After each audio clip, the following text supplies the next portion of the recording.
Il est 22h30, bienvenue si vous nous rejoignez sur CNews pour la seconde partie d'On peut tous dire. Nous sommes ensemble jusqu'à minuit pour revenir sur les actualités marquantes de la journée, notamment la suspension de l'expulsion de l'imam Hassan Iqiyoussen par le tribunal administratif de Paris ce matin.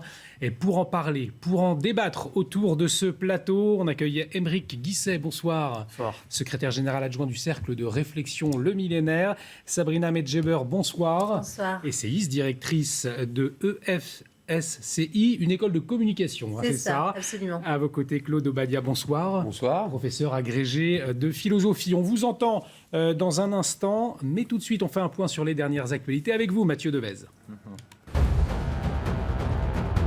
Après les attentats de Trèbes et de Carcassonne en 2018, le parquet demande le renvoi de 7 personnes devant la cour d'assises spéciale. Il s'agit d'une femme et de 6 hommes appartenant à l'entourage de l'auteur des attentats. Les investigations ont conclu que l'assaillant Radouane Lagdim, tué sur place, avait agi sans complice mais bénéficié d'une aide logistique et intellectuelle. Les attentats avaient fait 4 morts, dont le lieutenant-colonel Arnaud Beltrame qui s'était livré comme otage. La fermeture de 2 refuges sur l'ascension du Mont Blanc. Le maire de Saint-Gervais en Haute-Savoie a pris un arrêté imposant la fermeture des refuges du Goûter et de Tête-Rousse. La raison, de nombreuses chutes de pierres dues à la sécheresse. La mesure a pris effet aujourd'hui et restera en vigueur jusqu'à nouvel ordre. Le premier week-end du mois d'août sera chargé sur les routes du pays. C'est surtout demain que les choses se compliquent. Bison Futé a classé tous les départements en rouge pour circulation très difficile et une vingtaine de départements du sud de la France et de la vallée du Rhône en noir pour circulation extrêmement difficile dans le sens des départs. Et pour démarrer cette deuxième partie, on va revenir sur la suspension de l'expulsion de l'imam Hassan Iqiyoussen par le tribunal administratif de Paris. C'était ce matin. Gérald Darmanin a aussitôt annoncé faire appel devant le Conseil d'État. On revient sur les précisions avec Arthur Muriot tout de suite. Retournement de situation, le tribunal administratif de Paris suspend donc l'expulsion d'Hassan Iqiyoussen. Il estime qu'elle porterait une atteinte disproportionnée à sa vie privée et familiale. Il ne reconnaît pas, à travers les pièces du dossier et les débats à l'audience, les propos antisémites, l'hostilité aux valeurs de la République, ni l'encouragement à la violence d'Hassan Iqiyoussen. Toutefois, il estime qu'il y avait bien des actes de provocation à la discrimination envers les femmes, mais que cela ne justifiait pas une mesure d'expulsion. La justice administrative va même plus loin. Elle enjoint le ministre de l'Intérieur de procéder au réexamen de la situation d'Hassan Iqiyoussen dans un délai de 3 mois et elle lui délivre une autorisation provisoire de séjour. Gérald Darmanin a d'ores et déjà annoncé qu'il ferait appel auprès du Conseil d'État. Dans un communiqué, il précise qu'il est bien décidé à lutter contre ceux qui tiennent et diffusent des propos de nature antisémite et contraires à l'égalité entre les femmes et les hommes.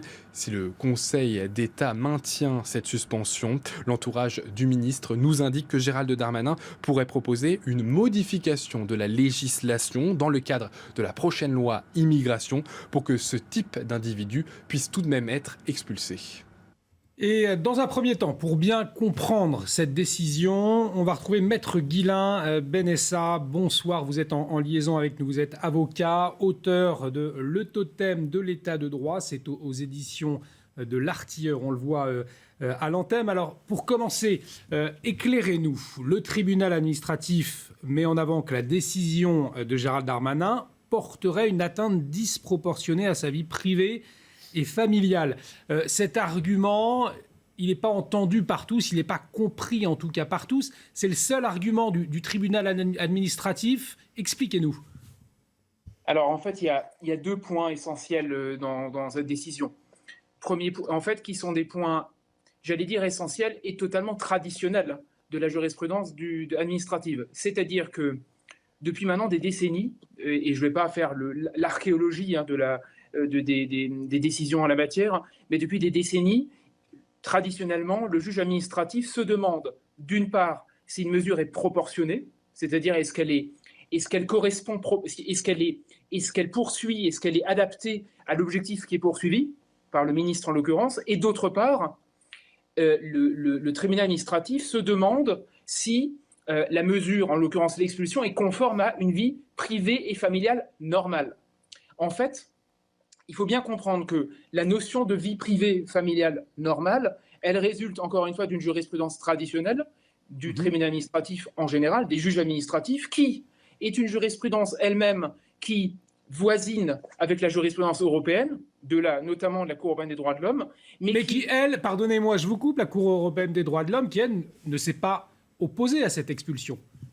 Absolument. Alors, c'est là où on arrive dans... J'ai entendu aujourd'hui énormément de débats, à mon avis à juste titre, sur ce qu'on appelle l'état de droit. C'est-à-dire qu'on se demande si cette décision, finalement française, qui est quelque part plus généreuse à l'égard de l'imam que la décision, enfin que la position des juges européens, qui eux n'ont pas sanctionné l'arrêté d'expulsion. En fait, on se heurte à une chose qu'on ne comprend pas bien, et c'est pour moi le fond du débat. C'est qu'en fait, il n'y a pas un état de droit, il y a de multiples états de droit. C'est-à-dire qu'il n'y a pas une seule règle intangible partout et tout le temps, il y a des modifications en fonction de la position prise par les juges, qui n'est pas toujours la même. Ça veut dire que ce sont, pardonnez-moi, je vous coupe, ça veut dire que ce sont des décisions subjectives. Ah bah, c'est bien le fond de l'affaire. C'est que, en réalité, et c'est ce qu'on a du mal à comprendre, Montesquieu disait, vous savez, c'est un vieux rêve français, Montesquieu voulait que le juge ne soit que la bouche de la loi. C'est-à-dire que le juge serait un exécutant. Et d'ailleurs, la tradition française résulte de ça. On a longtemps cru en France que les juges ne serviraient qu'à mettre en application une règle. Mais depuis, maintenant j'allais dire des décennies, un sacré bout de temps, en fait, les juges se logent de plus en plus dans les plis d'un droit qui est souple, de concepts qui sont extrêmement fluctuants et qui en donnent une indication, une évolution qui correspond, j'allais dire, à l'ère du temps. Je prends un exemple très simple. La vie privée, familiale et normale ne bénéficie aux étrangers qui vivent en France que depuis les années 70. Avant, ce n'était absolument pas considéré comme normal qu'un étranger résidant en France puisse bénéficier d'une liberté qui était exclusivement réservée aux citoyens de nationalité française. Et en fait, c'est là où on comprend bien que cette fluctuation, cette évolution fait qu'aujourd'hui, et c'est ça pour moi le drame de cette décision, je vais être clair, c'est que cette décision, elle ne fait pas montre pour moi d'une formidable démonstration de l'état de droit. Elle montre comment l'état de droit a évolué et comment finalement l'état de droit sert aujourd'hui plus parfois à défendre des gens qui honnêtement mériteraient moins de défense et non pas à assurer d'une certaine manière la défense des intérêts de l'État et en l'occurrence la défense des vraies discriminations. Il ne faut pas oublier que les discriminés dans l'histoire, ce n'est pas Hassan lui-même, Hassan Iquissen, l'imam, mais les vrais discriminés, c'est ceux qui font l'objet de ces conférences invraisemblables tenues il y a une vingtaine d'années et de ces propos qu'on peut vérifier sur YouTube, tout un chacun, en quelque sorte. Maître Guillain Benessa, vous restez avec nous, vous intervenez quand vous le souhaitez, bien sûr. Peut-être une première réaction, Claude Obadia. Je vous voyais réagir à ces propos. Est-ce que finalement, cette décision du tribunal administratif de Paris, on peut dire que c'est une décision politique, après ce qu'on a entendu? Parce que ça va un peu dans ce sens. Beaucoup de choses à dire sur ce point. Je vais tâcher d'être concis. Je ne partage pas tout à fait la défiance de l'intervenant qui vient de s'exprimer, parce que je pense que, précisément, comme la dénomination même de l'officier de justice l'indique, le juge fait un exercice qui est un exercice de jugement, qui est un exercice de réflexion. Et il y a évidemment une part de subjectivité, mais de subjectivité tout à fait digne de ce nom, dans l'exercice du jugement. Je crois qu'un État dans lequel ce serait la loi qui pourrait se passer de juge ne serait plus du tout un État de droit et serait un État totalitaire. Deuxième chose que je voudrais dire, c'est que je crois qu'il faut que nous nous félicitions de l'indépendance de la justice. Encore heureux que le tribunal administratif ne soit pas une simple chambre d'enregistrement, si vous voulez, des décisions politiques. Et si nous voulons être républicains, et si nous voulons combattre les ennemis de la démocratie et de la République, alors soyons démocrates et républicains jusqu'au bout. Notre intervenant citait Montesquieu. C'est quand même lui qui nous explique, dans l'esprit des lois, qu'il n'y a pas de démocratie là où il n'y a pas de séparation des pouvoirs. Le problème, c'est que, par ailleurs, je considère avec 91% des Français qu'un imam de nationalité étrangère qui explique que la loi de Dieu est supérieure à la loi de la République, eh bien, on doit trouver les moyens et on doit avoir le droit de l'expulser. Précisément parce que le lien social se fonde sur l'échange, sur la réciprocité des droits contre des devoirs, et le devoir avant tout de respecter la loi républicaine. Maître Guillain, Benessa, vous êtes toujours avec nous. Vous souhaitez peut-être réagir à ce que vous venez d'entendre en un mot, avant de donner la parole à nos autres invités.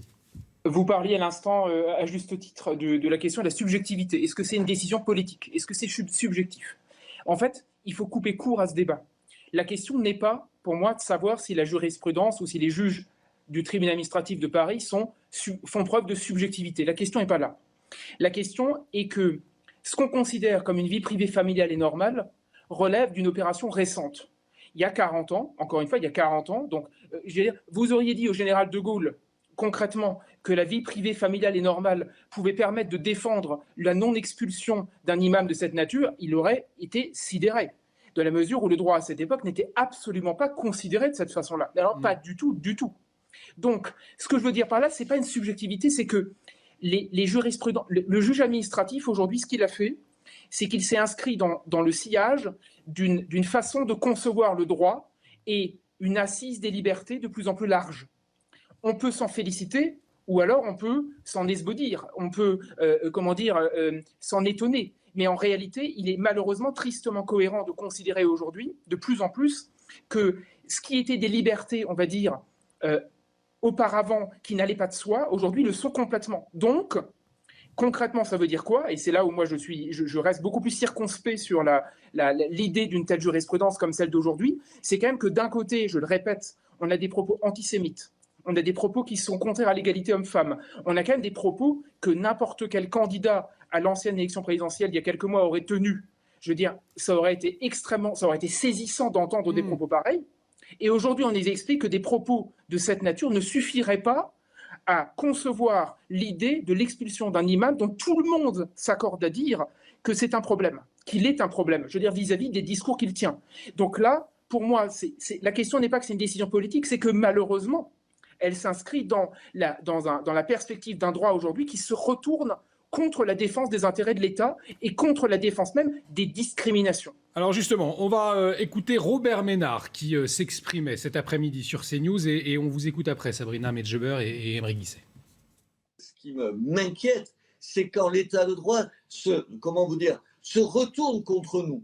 Vous voyez ce que je veux dire? Quand l'état de droit ou une pratique de l'état de droit se retourne contre ce pourquoi il est construit, c'est-à-dire construit le respect, en l'occurrence des femmes, en l'occurrence des homosexuels, en l'occurrence des juifs.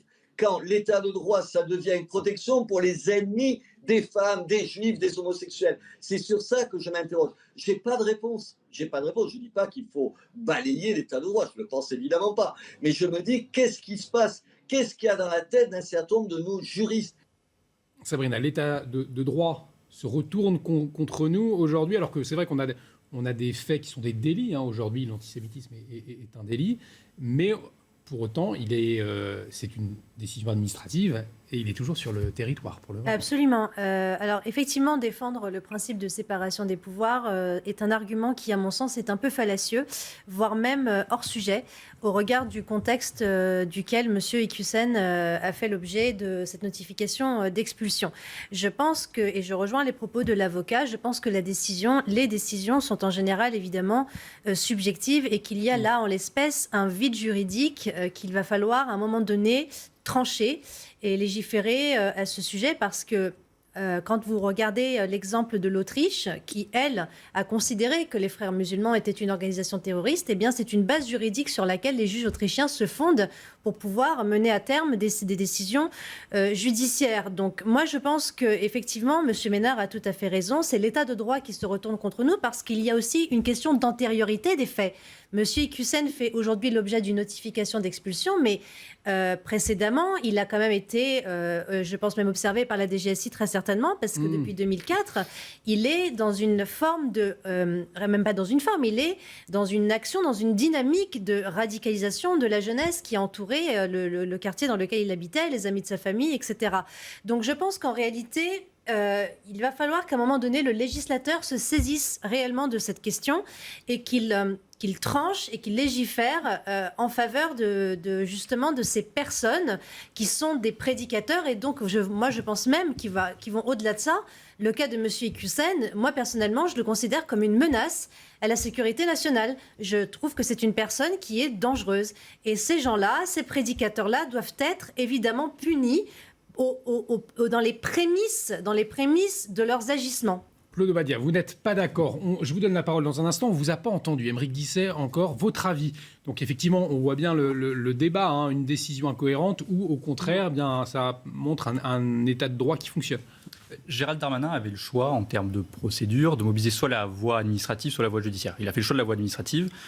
Il aurait pu faire le choix de la voie judiciaire. Oui, il aurait pu. Il a fait le choix de la voie administrative. Vraisemblablement, parce que normalement, c'est souvent plus rapide en fait, à être traité, mais ça offre aussi d'autres inconvénients en termes de plus facile pour les juges finalement d'arrêter la procédure. Là, dans le cas d'espèce, on a finalement le juge administratif français qui allait plus loin dans son interprétation des textes supranationaux que le juge européen et la CEDH.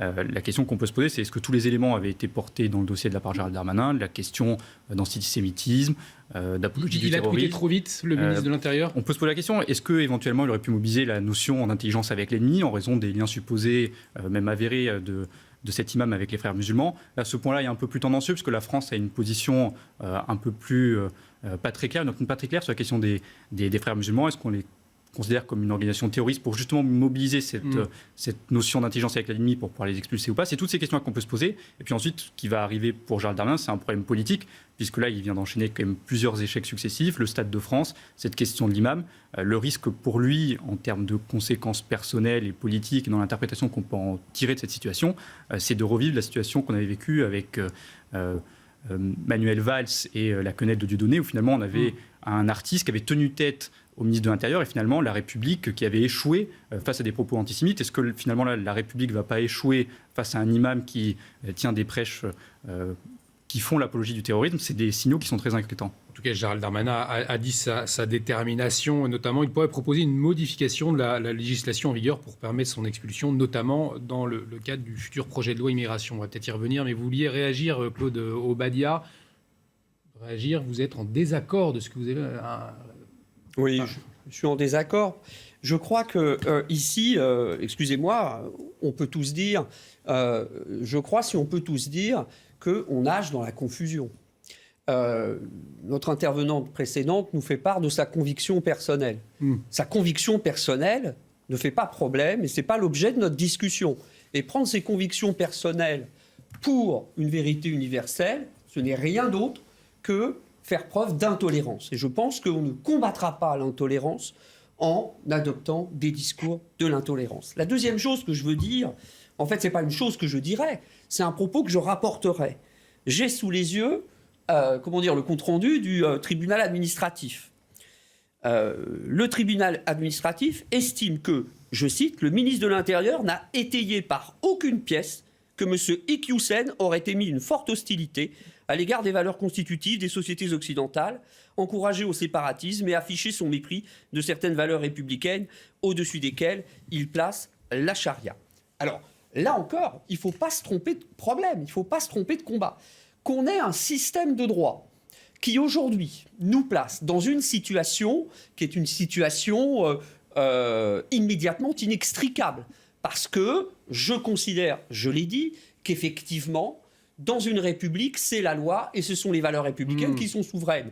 Mais dire que la décision rendue par un tribunal administratif constitue une atteinte à l'état de droit, excusez-moi, mais soit l'état de droit est l'état de droit, soit l'état de droit repose sur le principe de la séparation des pouvoirs, et si le principe de la séparation des pouvoirs, c'est pas un vain mot et un principe républicain, on doit respecter la décision du tribunal administratif, et le législateur, par ailleurs, doit s'emparer du problème présent pour travailler à l'élaboration de la loi, à la transformation de la loi, de façon à ce que, si une telle situation se reproduisait, nous puissions, en plein accord avec le droit et en respectant le principe de la séparation des pouvoirs, expulser un imam ou un rabbin qui viendrait d'Israël pour nous expliquer que la loi de Dieu est supérieure à la loi républicaine. Maître Guillain Benessa, vous voulez réagir à ce que vous venez d'entendre? On vous voit. Oui, alors première chose, évidemment que l'état de droit, c'est la séparation des pouvoirs, c'est la définition originelle, on va dire, de l'état de droit, mais en fait, depuis 1945, et petit à petit, avec la jurisprudence qui s'est développée, l'état de droit, c'est beaucoup plus que ça, et c'est bien le problème. C'est qu'à l'origine, évidemment, tout le monde est d'accord, à part 3 fous furieux au fond de la classe et 3 fachos de service, personne ne songe sincèrement à remettre en cause la séparation des pouvoirs et le contrôle des pouvoirs par des organes juridictionnels, par des juges. Mais la question n'est pas là. La question, c'est que ce que j'essaye d'ailleurs de montrer dans mon bouquin, c'est qu'on a implémenté dans l'état de droit des valeurs, tous azimuts, qui ne veulent plus rien dire en tant que telles. C'est-à-dire que, évidemment que tout le monde est favorable à la dignité humaine, qui fait partie des valeurs de l'état de droit. Évidemment que tout le monde est favorable à des libertés individuelles, tous azimuts, qui sont partie intégrante de l'état de droit. Mais le problème n'est pas là. Le problème, c'est de se demander si un individu de la nature d'un imam tel que celui-ci doit bénéficier d'un droit à la vie privée et familiale tel qu'il s'est normal, tel qu'il s'est développé selon la jurisprudence à la fois européenne et française. C'est-à-dire cette espèce d'écheveau de valeurs de plus en plus inquiétant parce qu'il implique, il s'applique et il bénéficie à tout le monde, quelle que soit la régularité du titre de séjour, et qu'il permet du coup des situations ubuesques de cette nature. Moi, je ne dis pas qu'il faut sortir de l'état de droit, je ne tiens jamais ce genre de propos. Je dis simplement que l'état de droit, c'est ce qu'on en fait. L'état de droit, et là-dessus, je reconnais d'ailleurs la pertinence de la formule de Nicolas Sarkozy d'il y a quelques années. Nicolas Sarkozy disait qu'il ne faut pas confondre l'étape de la loi de Moïse avec l'état de droit. Ce n'est pas une perfection trouvée sur le mont Sinaï. Là-dessus, il avait raison. L'état de droit, en réalité, c'est ce qu'on en fait. Et quand on voit, par exemple, je prends un exemple qui volontairement est très très différent de l'affaire qu'on a aujourd'hui. Mais si on voit le bras de fer entre les démocraties de l'Est, telles que la Hongrie ou la Pologne, et l'Union européenne sur la question de l'état de droit, là aussi, personne n'y comprend rien, parce qu'en fait, la Hongrie est autant un état de droit que l'Europe est un état de droit. Et c'est le problème. Il n'y a pas un bon et un méchant, il y a plusieurs variations autour de ce qu'on appelle l'état de droit. Alors là, ce n'est pas le sujet du jour, mais il faut bien comprendre que tant qu'on envisagera l'état de droit comme une perfection qu'on ne peut pas changer, même les lois qu'on votera n'auront aucun sens, mais aucun, parce que de toute façon, la loi qu'on votera risque d'être contraire à une convention internationale qui elle-même sera alimentée par une jurisprudence d'un juge européen, qui sera repris par une jurisprudence d'un juge français, qui viendra mettre en pièces la loi française.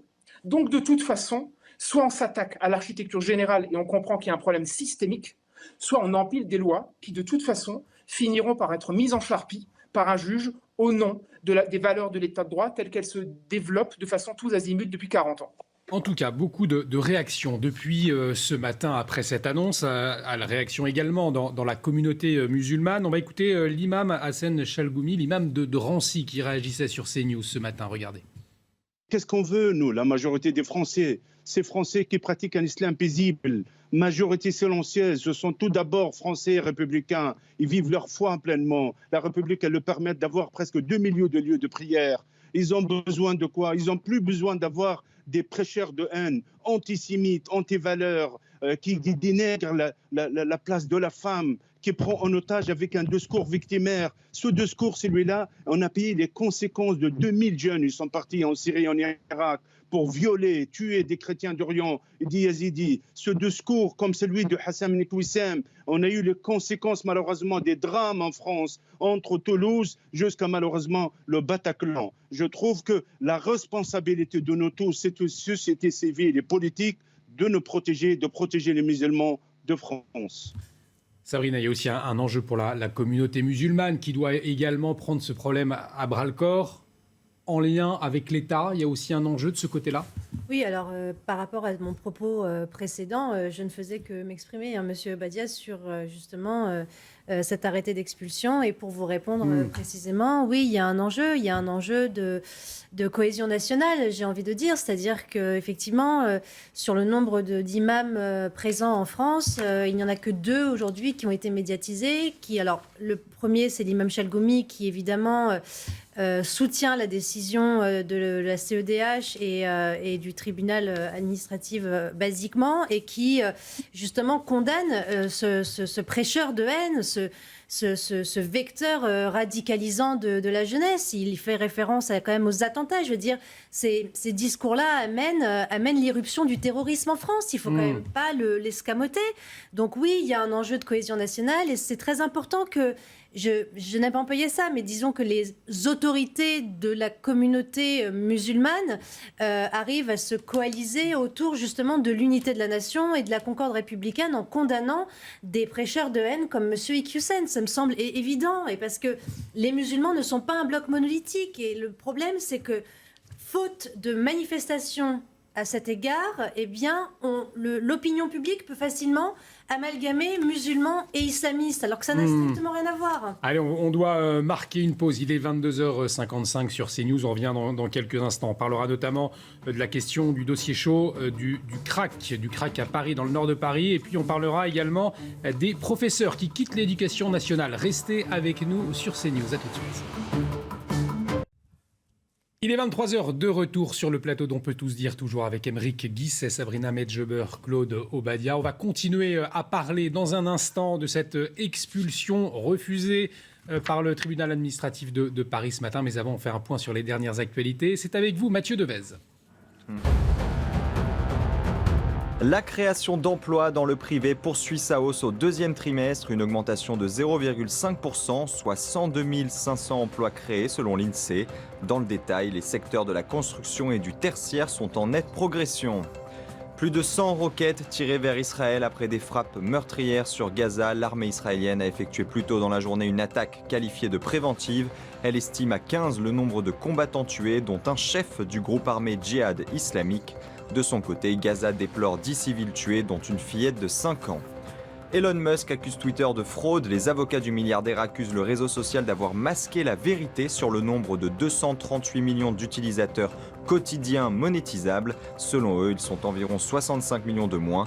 Elon Musk est lui-même poursuivi par Twitter pour son offre de rachat avortée. Un procès doit s'ouvrir le 17 octobre. En football, le PSG devra se passer de sa star française Kylian Mbappé lors de son déplacement à Clermont dans le cadre de la première journée de Ligue 1. Le meilleur joueur de la saison dernière est touché aux adducteurs. Le match aura lieu demain soir à 21h et sera à suivre sur Canal+. Et on va parler de la situation dans le nord de Paris dans un instant avec les consommateurs de crack qui pourrissent toujours la vie des riverains et qui en appellent au gouvernement une nouvelle fois. Mais avant, on va clore ce dossier concernant l'expulsion de cet imam. Le tribunal administratif de Paris a suspendu la décision ce matin. On avait mis en avant ces derniers jours justement la loi séparatisme qui pouvait permettre ces expulsions. Il s'avère que ce n'est pas si simple, c'est ce que révèle ce dossier. Pour le député du Rassemblement national du Nord, Sébastien Chenu, notre loi est imparfaite. On l'écoute, on en parle après.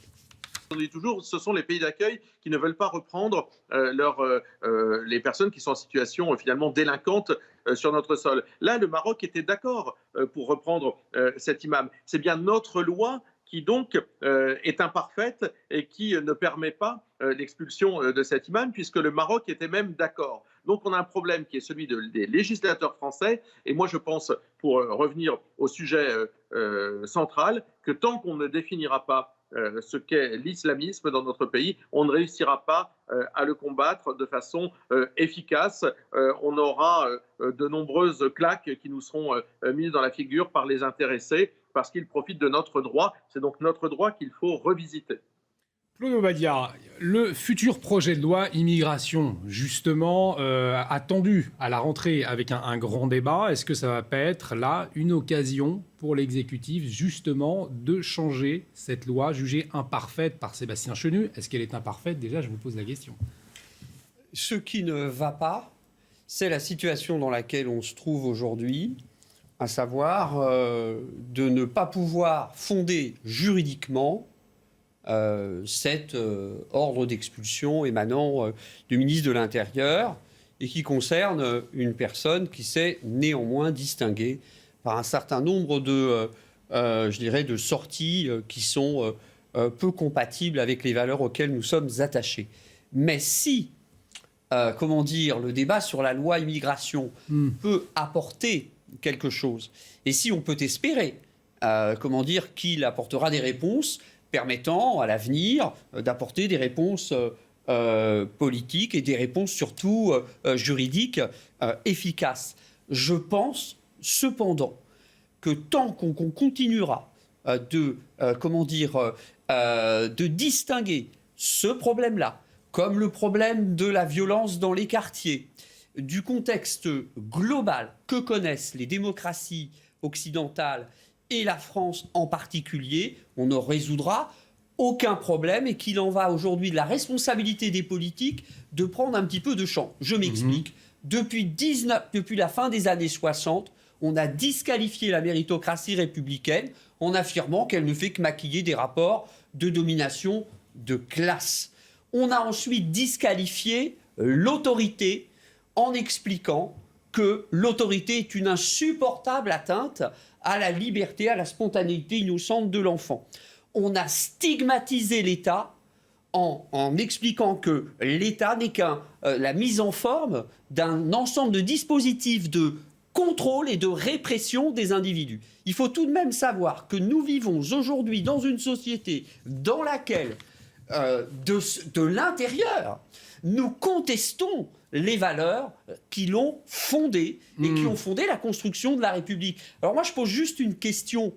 Quand nous ne pouvons pas nous mettre d'accord, lorsque nous ne parvenons pas à l'Assemblée nationale à nous rassembler autour d'un certain nombre de valeurs fortes et qui définissent l'idéal républicain, comment s'étonner que nous ayons des difficultés à convaincre de la valeur, de la beauté de cet idéal des individus qui viennent d'ailleurs?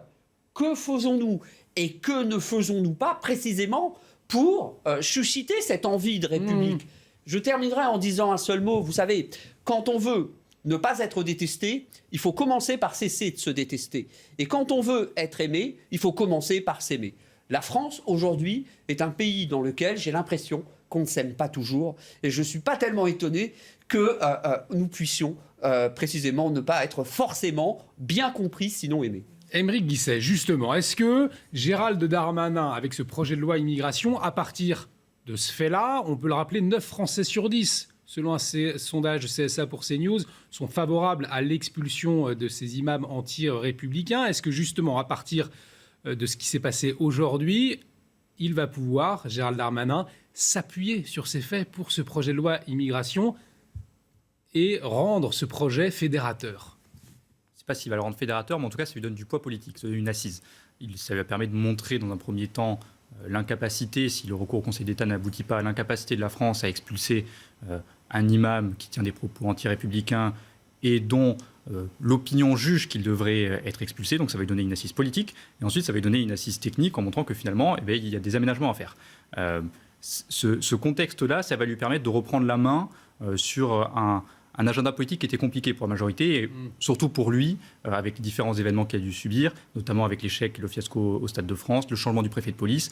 Donc là, il a une occasion, à partir des différents faits divers, à partir de cet exemple-là, de sortir par le haut de cette situation en proposant un texte de loi qui soit ambitieux, qui réponde véritablement à la question qui est posée, c'est-à-dire comment on fait pour lutter contre le totalitarisme islamique, en ayant un volet extérieur qui n'est pas de son ressort, sur la lutte et les guerres qu'on peut faire au Sahel et en Syrie, mais surtout sur le volet intérieur. C'est là où on attend le ministre de l'Intérieur avec ce projet de loi. Comment on fait pour finalement lutter contre les ingérences étrangères avec des imams étrangers qui prêchent la haine, et comment on fait pour empêcher la radicalisation et la diffusion des idées qui sont anti-républicaines et en l'espèce, qui mettent en danger la nation.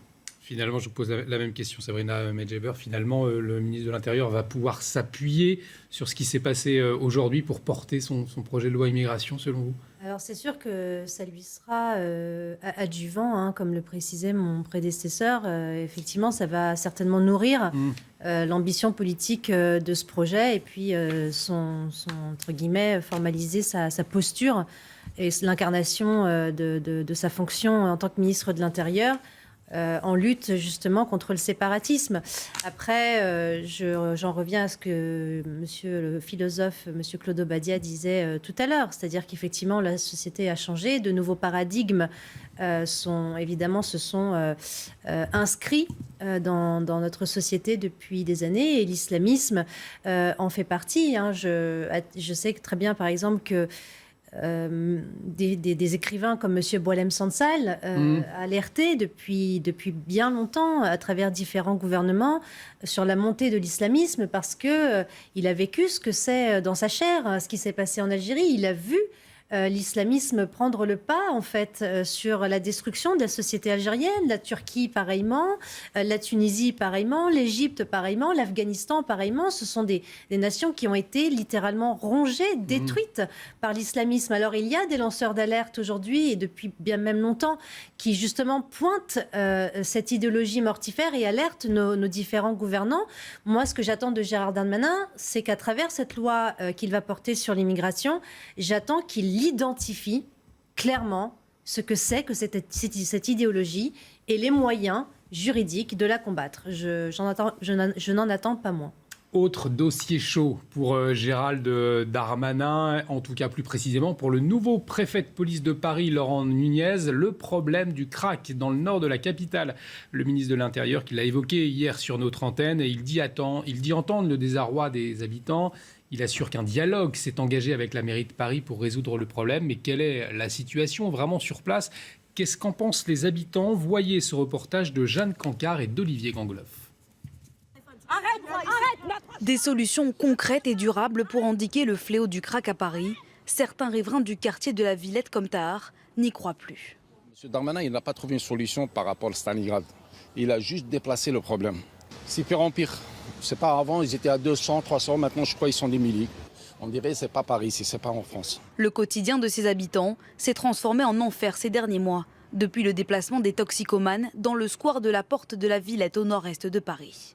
Ce supermarché est régulièrement le théâtre de vols et d'agressions.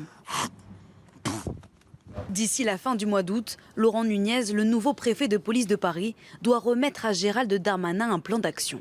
Le ministre de l'Intérieur demande notamment des mesures sécuritaires mais aussi sanitaires et humaines.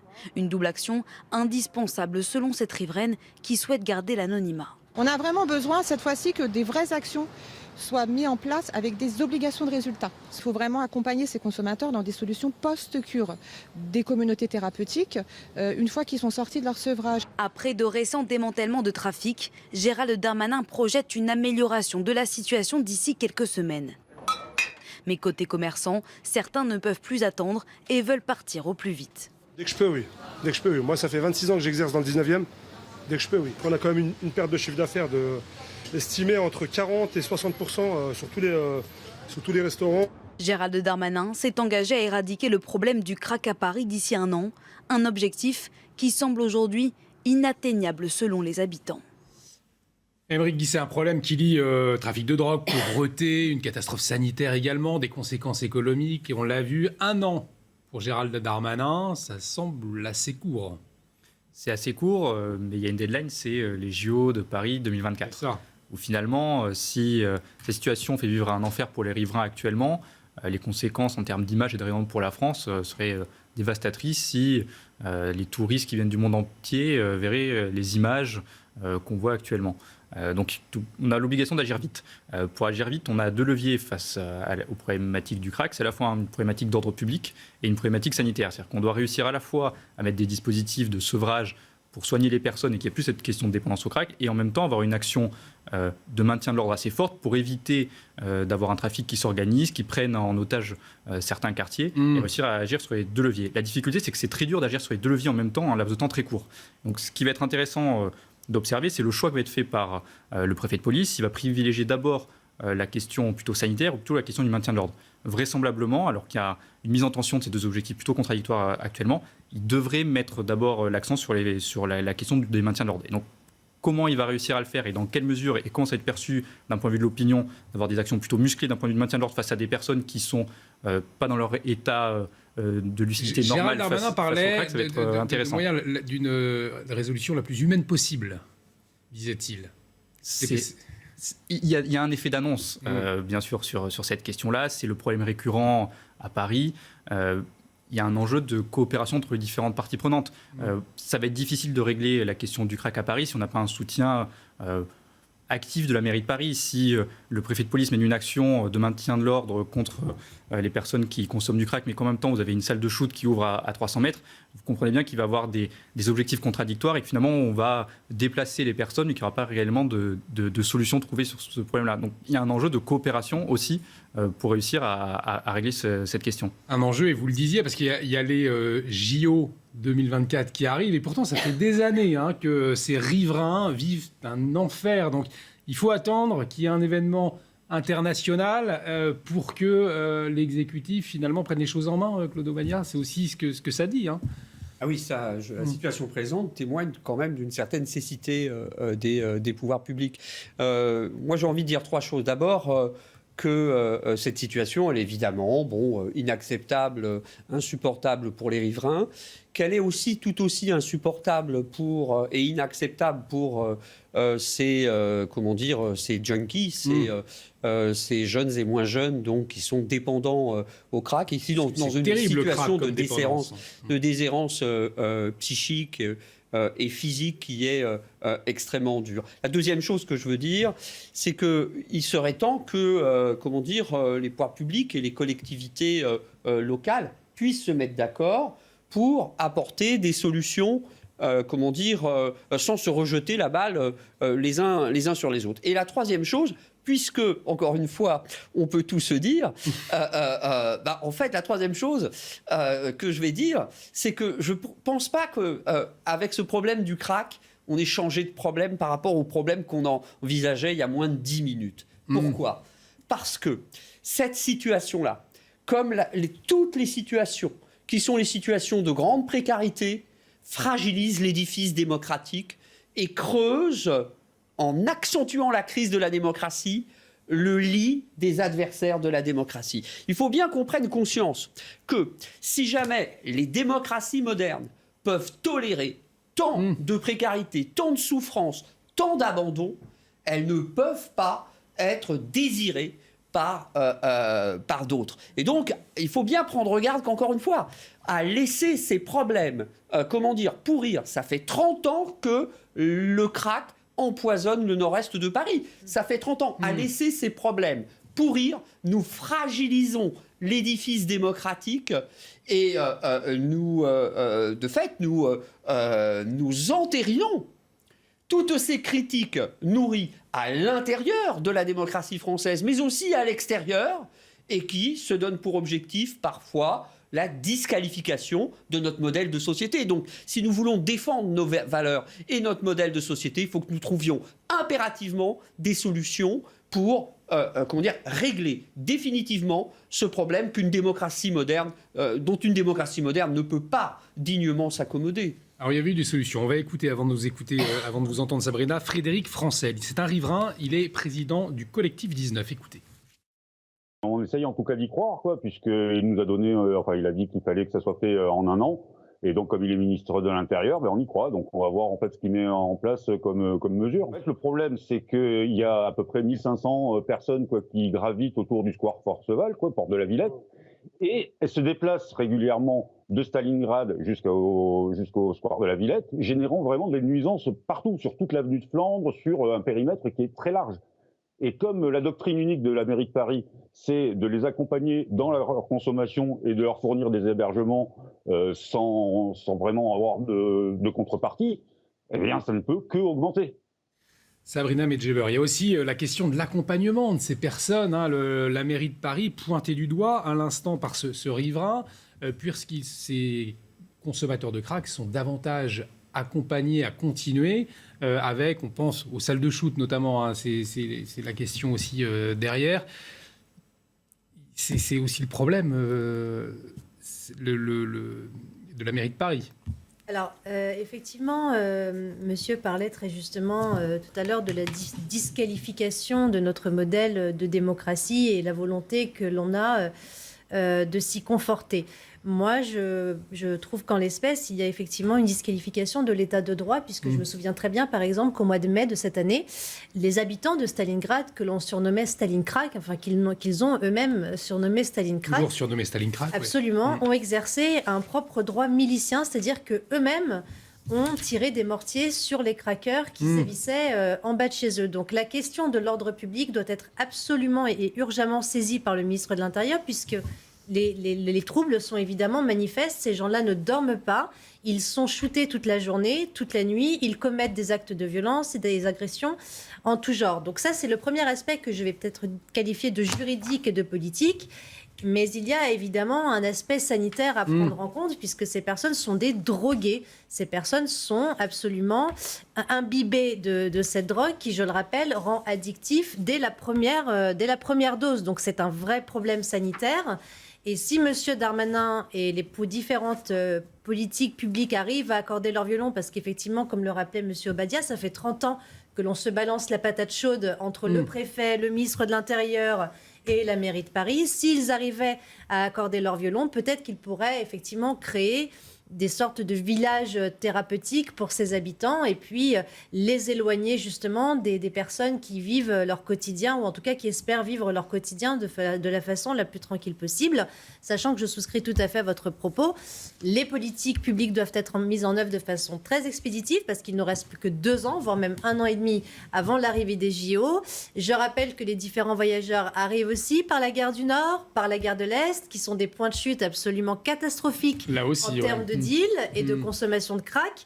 Donc M. Darmanin doit urgemment mettre sa main dans celle de Mme Hidalgo afin de pouvoir mettre en œuvre les politiques publiques les plus adéquates. Et il l'a promis, en tout cas c'était sur CNews hier matin. Et y aura-t-il, autre question, suffisamment d'enseignants dans nos établissements scolaires à la rentrée? Dans l'éducation nationale, de nombreux professeurs déplorent des salaires trop bas et certains décident de passer le cap et d'enseigner dans le privé.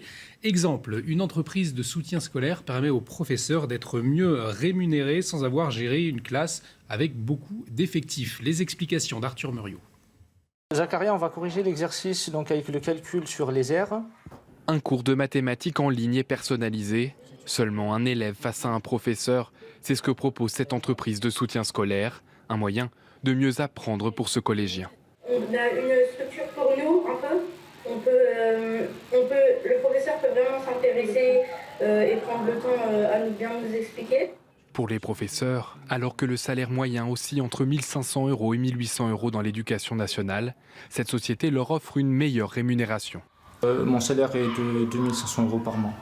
Et on sait très bien qu'un professeur qui va être bien dans sa peau, et forcément ça s'accompagne d'une bonne rémunération.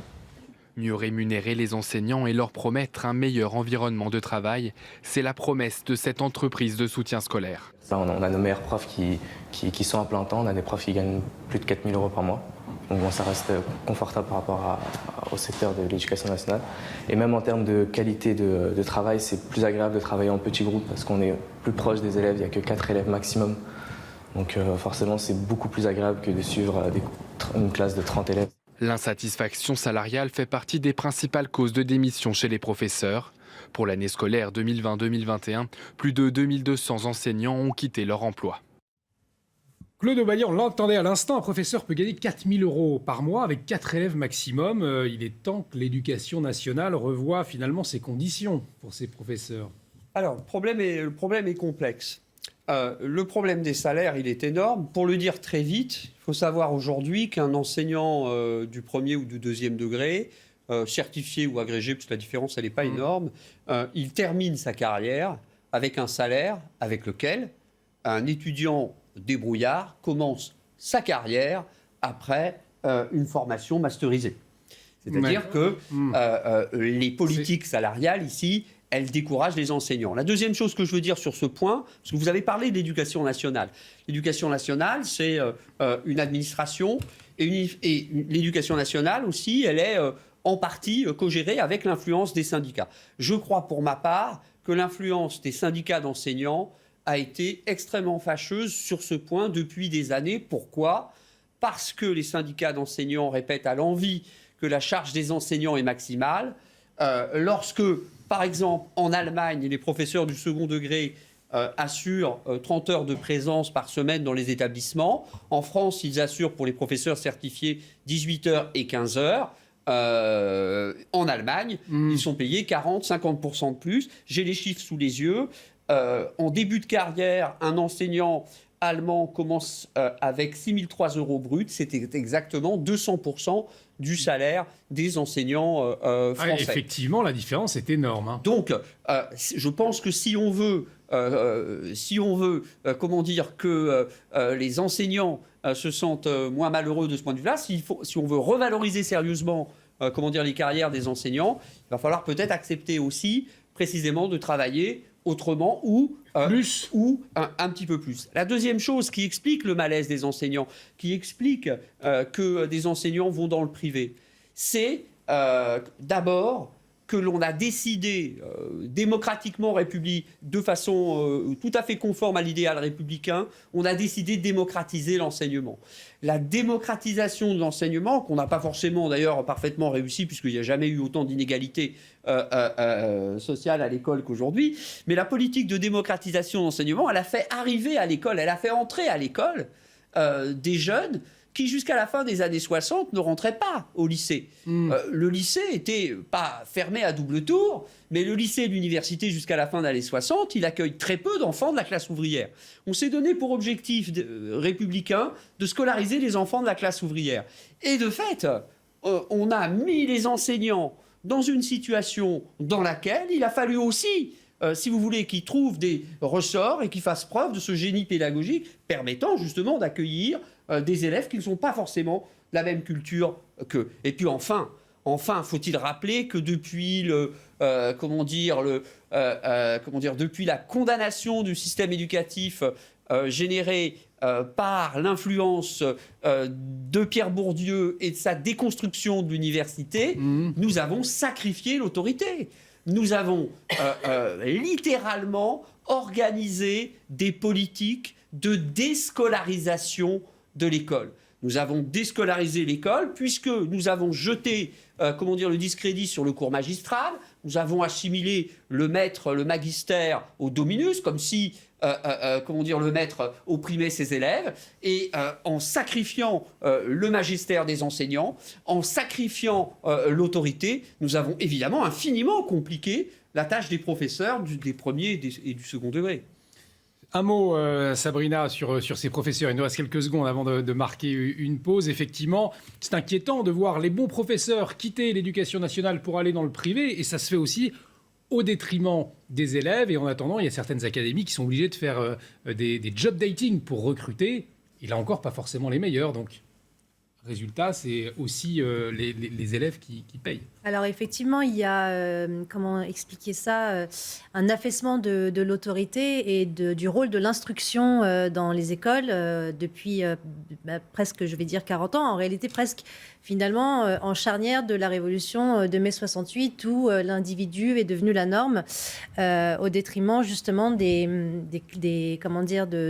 l'école, de la famille et de toutes les classes qui résistent au capital. Bon, ça c'est une analyse sociologique, mais je vais faire Sabrina, bref. Non. Vous nous direz tout, et pas de manière brève, dans quelques instants, puisque là, on marque une pause et on continue d'en parler. À tout de suite sur CNews. De retour sur le plateau d'On peut tous dire, il est 22h30, et c'est l'heure de faire un point sur l'actualité avec vous, Mathieu Devez. La France touchée par une sécheresse historique, à tel point que plus d'une centaine de communes sont désormais privées d'eau potable. La première ministre Elisabeth Borne a annoncé l'activation d'une cellule interministérielle de crise.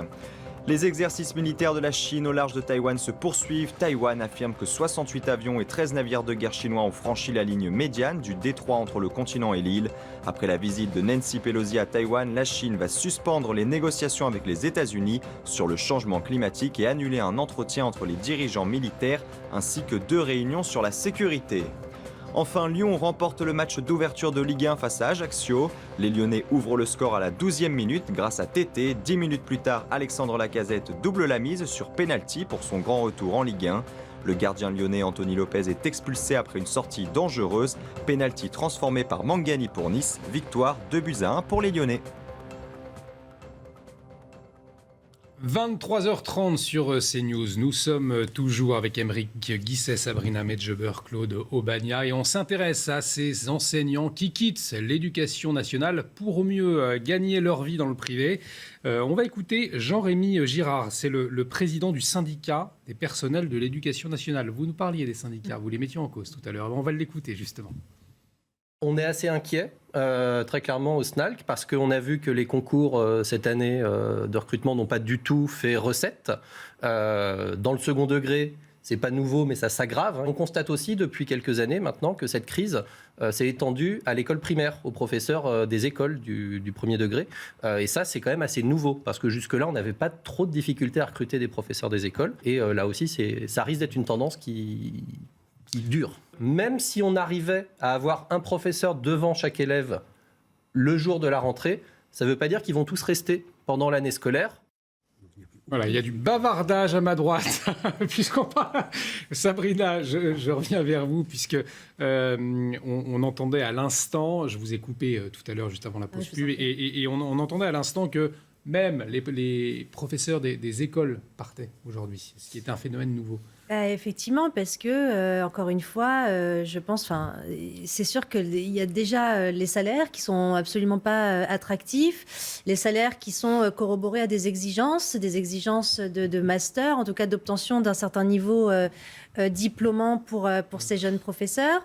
La plupart d'entre eux, lorsqu'ils sont diplômés, ils sont envoyés, entre guillemets, au casse-pipe, dans ce qu'on appelle les ZEP, les zones d'éducation prioritaire, où les volumes de classe sont assez conséquents, où il y a parfois entre 30 et 40 élèves, qui, en fait, si vous voulez, sont difficiles à canaliser. Canaliser pourquoi ? Parce qu'il y a, comme le soulignait monsieur Claude Obadia, cette individualisation de l'enfant roi qui a le droit de s'exprimer et dont les parents, justement, préfèrent défendre l'intérêt de l'enfant plutôt que de défendre l'instruction de l'enfant.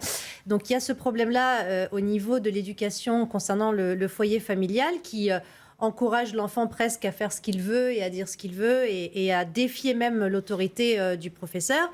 Et puis, il y a aussi, encore une fois, comme je le précisais en propos liminaire, le problème des salaires qui ne sont pas du tout à la hauteur des exigences diplômantes des personnes qui sont recrutées pour enseigner. Aymeric Guisserand. Ce à quoi on assiste, c'est quand l'État est défaillant, les groupes privés viennent se substituer à l'État. C'est-à-dire que finalement, on assiste à une chute progressive du niveau des élèves. On le voit notamment chaque année avec le classement PISA où la France dégringole. Et en même temps, on a une crise de vocation au sein des enseignants en raison de leurs conditions de travail, en raison de leur salaire. Et vous avez finalement, à l'échelle du monde, une concurrence qui est de plus en plus forte d'un point de vue éducatif et d'un point de vue de l'emploi. Finalement, aujourd'hui, vous êtes en concurrence potentiellement avec des étudiants de l'autre bout du monde, alors que hier, vous étiez dans une concurrence qui était nationale. Et dans le même temps, l'éducation nationale n'est plus capable de faire respecter, d'apporter cette promesse républicaine d'égalité des chances et d'excellence. Et donc finalement, vous avez le choix, soit vous continuez à aller dans un enseignement public qui est inégalitaire et qui vous permettra peut-être pas d'acquérir l'excellence nécessaire pour réussir dans le monde d'aujourd'hui très compétitif, soit vous faites le choix des organismes privés spécifiques, d'une préparation quasiment individualisée, comme on a pu le voir dans votre reportage. Et c'est très dangereux d'un point de vue de la démocratie, parce que c'est tout le modèle et le fondement de notre République, avec l'égalité des chances et la méritocratie, qui s'effondrerait. Et on viendrait finalement encore plus alimenter les inégalités sociales entre ceux qui auraient accès à ces enseignements spécifiques et ceux qui n'en auraient pas accès. Et donc c'est un point vraiment très important. Et si on veut continuer à faire République, il y a un enjeu majeur autour de l'école, de refonder l'école pour ramener cet idéal républicain et cette promesse d'excellence et d'égalité. Claude Obadia, mieux payer les professeurs, c'est aussi à long terme plus d'égalité, retrouver une égalité et un accès à l'excellence pour tous ? Oui, bien sûr. Il faut savoir aujourd'hui qu'au concours de recrutement des professeurs des écoles, dans l'Académie de Créteil, dans l'Académie de Versailles, il y a plus de postes offerts que de candidats. Cela veut dire que dans ces deux académies, qui sont d'énormes académies, ces concours ont perdu toute sélectivité. Je crois qu'il faut ici que la classe politique s'empare de ce problème encore une fois, parce que si l'éducation est une priorité, il faut assurer évidemment une formation de qualité et il faut redonner au concours de recrutement des enseignants leur sélectivité. Mais pour pouvoir redonner au concours des enseignants leur sélectivité, il faut aussi éviter d'insulter les enseignants en termes de politique salariale. Et il faut ramener dans les écoles, ramener dans les lycées, ramener à l'université, les étudiants les plus performants.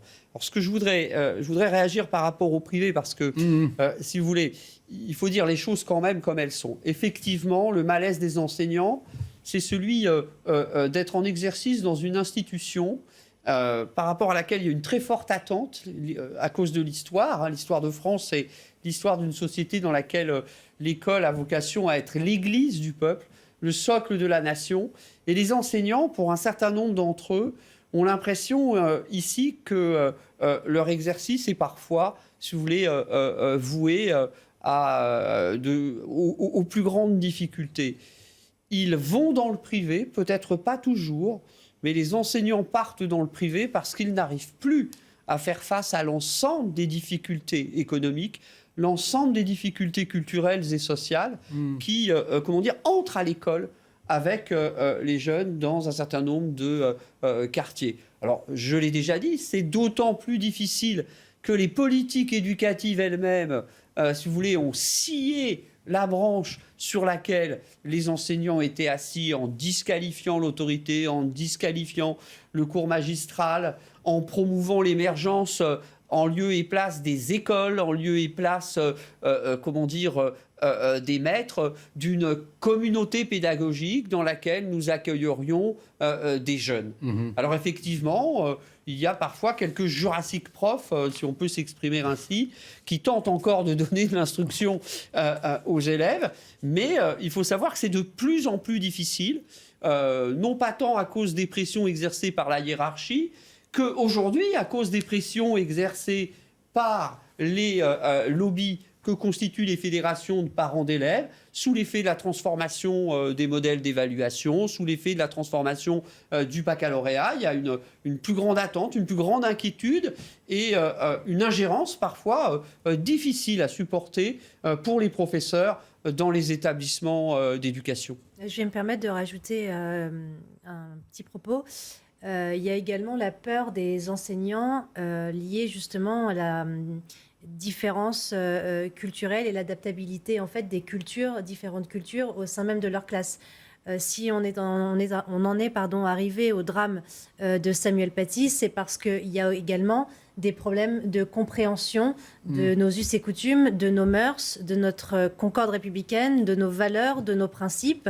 Et s'il y a des profs qui aujourd'hui quittent l'éducation nationale, c'est aussi parce qu'ils ont peur de se retrouver malheureusement englués dans des problèmes où il en serait très difficile d'en sortir. Donc je pense qu'il ne faut pas élaguer le problème de l'alterculturalité dans les classes qui sont en plus très volumineuses au demeurant. Allez, il nous reste un peu plus de 5 minutes avant de clore cette émission. On va revenir à ce soutien qui n'est pas passé inaperçu, ce soutien de Jean-Luc Mélenchon à la position de Pékin. L'ambassade de Chine l'a remercié, ce qui a provoqué le débat. Et ce n'est pas la première fois que le leader de la France insoumise s'inspire de dirigeants autoritaires, notamment pour ses programmes. Alexis Vallée. Une provocation. C'est le terme employé par Jean-Luc Mélenchon pour qualifier le déplacement de l'élue américaine Nancy Pelosi à Taïwan. Taïwan est un sujet tendu depuis la libération de la Chine, mais pour les Français depuis 1965 et le général de Gaulle, il n'y a qu'une seule Chine. Taïwan est une composante à part entière de la Chine. Une position remarquée et saluée par l'ambassade de Chine en France. Merci Jean-Luc Mélenchon pour son soutien constant à la politique d'une seule Chine. Quand on pense aux relations entre Jean-Luc Mélenchon et des autocrates, il y a d'abord cette image de mars 2013 où il se recueille pour la disparition d'Hugo Chavez, le président du Venezuela. Ce qu'est Chavez ne meurt jamais. Et c'est sans doute sa contribution majeure à la lutte socialiste de notre siècle. 3 ans plus tard, le 20 novembre 2016, il célèbre la mémoire du dirigeant cubain Fidel Castro qui venait de mourir. Nationalisation, subvention à la consommation, obsession de la réforme constitutionnelle ou dénonciation du capitalisme néolibéral, autant d'idées venues d'Amérique latine dont le candidat à la présidentielle faisait la promotion dans son programme en 2022. Avant la Chine, c'est la Russie de Vladimir Poutine que défendait Jean-Luc Mélenchon. Mais dans le contexte de la guerre en Ukraine, il a reconnu tout au plus une erreur d'appréciation. Aymeric Guisset, ce soutien de Jean-Luc Mélenchon qui arrive maintenant, ça faisait longtemps qu'on ne l'avait pas entendu, comment est-ce que vous l'interprétez ? Jean-Luc Mélenchon, il apprécie les politiques internationales et il se positionne toujours sur ses grands enjeux. Il trouve que ça lui donne de la stature, en plus de sa qualité de tribun, il a toujours pris parti globalement pour les les particularismes internationaux, Cuba, là maintenant la Chine, et puis il y a une histoire vis-à-vis du communisme où il soutient finalement à chaque fois, il apporte son soutien aux pays qui ont une histoire avec le communisme. Donc sur le fond, il explique en termes de doctrine que la France doit respecter la politique de la Chine unique. Sur le fond, il a raison, puisqu'en fait, c'est la position officielle de la France, c'est la position officielle des États-Unis. Depuis le général de Gaulle. Depuis le général de Gaulle, c'est aussi la position des États-Unis, alors que les États-Unis sont dans une rivalité systémique avec la Chine. Ce qui est plus inquiétant et qui doit peut-être nous interroger, c'est le fait que l'ambassade de Chine en France relaye le message de Jean-Luc Mélenchon et peut interroger sur les liens ou non entre Jean-Luc Mélenchon et la Chine. Et ensuite, ça devient un problème politique d'un point de vue de sa majorité, parce qu'on a pu voir les réactions notamment des écologistes de la NUP qui condamnaient ce soutien de la part de la Chine. Donc c'est un choix politique fort, finalement, en raison de ces alliances politiques où on a plutôt dans sa coalition des gens qui ont condamné la Chine sur la question des Ouïghours, sur les questions des droits de l'homme. Donc ça va être intéressant de voir si cette coalition qui était complexe à mener va tenir, ou si ça va être finalement le fait divers qui va faire exploser la coalition à l'Assemblée nationale. Justement, on va écouter Aurélien Taché avant de vous écouter, Claude Obadia. Regardez. Jean-Luc Mélenchon, qui effectivement, sur les questions internationales, est prisonnier d'une logique et d'une vision très ancienne, qui est liée à son parcours politique, sa formation idéologique et autres, mais que je ne partage pas forcément. Pour moi, les droits des Taïwanais doivent pouvoir être regardés. Nous avons effectivement là-bas des gens qui, comme avant à Hong Kong, comme avant dans d'autres parties de la Chine, se battent pour effectivement avoir plus d'autonomie politique, plus de droits, plus de liberté, plus de démocratie. Et moi, je suis sensible à ce combat, donc je ne partage pas forcément ce propos de Jean-Luc Mélenchon. Après, il ne faut pas être dupe. Il y a du côté de la diplomatie chinoise une instrumentalisation. C'est pas la première fois que cet ambassadeur reprend des propos, fait de la politique finalement. Et ça doit d'ailleurs nous interroger. Claude Obadia, sur les questions internationales, Jean-Luc Mélenchon a une vision très ancienne, comme on vient de l'entendre. Il est prisonnier d'une vieille vision. Écoutez, je ne pense pas que la position de Jean-Luc Mélenchon aujourd'hui au sujet de Taïwan et quoi que ce soit d'étonnant. Donc il est dans son rôle, il est dans sa posture, il est dans ses dispositions. Cet ancien ami d'Hugo Chavez, ici, ne m'étonne absolument pas. Je crois que la palme du ridicule et de l'indécence, elle revient aussi aujourd'hui à Manuel Bompard, qui nous dit quand même avec un cynisme qui est glaçant, qui nous dit presque textuellement... Écoutez, Poutine a agressé l'Ukraine, on ne va tout de même pas soutenir les Taïwanais. Il y a suffisamment de désordre international dans le monde pour qu'on en rajoute. Enfin, il faut oser dire une chose pareille. Et puisque, encore une fois, mais je le dirai 3 fois ce soir, puisqu'effectivement on peut tous dire, je terminerai ici en évoquant précisément, vous en parliez à l'instant, les limites de cette union de pacotille, de cette union pour les nuls que constitue la NUP aujourd'hui. Car, soyons sérieux, qui peut croire aujourd'hui qu'on peut faire travailler de façon constructive ensemble des anticapitalistes radicaux révolutionnaires et des socialistes républicains, en tout cas pour ceux qui n'ont pas déserté la NUPES. Donc cette union est une union de pacotille, c'est une union de circonstances, mais qui ne repose sur aucun partage de valeurs consensuelles. Et on va le voir d'ailleurs, ce tweet de Raphaël Glucksmann qui illustre ce que vous venez de dire. Ma gauche est solidaire des démocrates ukrainiens et taïwanais face aux tyrans de Moscou et Pékin, défend la liberté face aux régimes autoritaires et vote pour accueillir les démocraties finlandaises et suédoises dans l'OTAN. Elle ne s'effacera pas et infirmera ses principes. Sabrina Medjeber, la conclusion pour vous, est-ce que ça montre aussi la limite de la NUPES, cette affaire ? Oui, ça montre la limite de la NUPES et je pense qu'on n'en est plus finalement une limite près. C'est un parti, je le rappelle, qui s'est constitué sur le satellite de différents courants de gauche et partis de gauche. Donc il n'y a pas, je pense, de coalition à attendre de leur part. Après, effectivement, la position de Jean-Luc Mélenchon, elle est dans la continuité, entre guillemets, de l'incarnation de sa posture idéologique, qui apporte son soutien aux dictatures, et il s'en est jamais caché. Hugo Chavez, il n'en a jamais caché son admiration. Aujourd'hui, il prend part de l'action politique de Madame Pelosi pour défendre la Chine.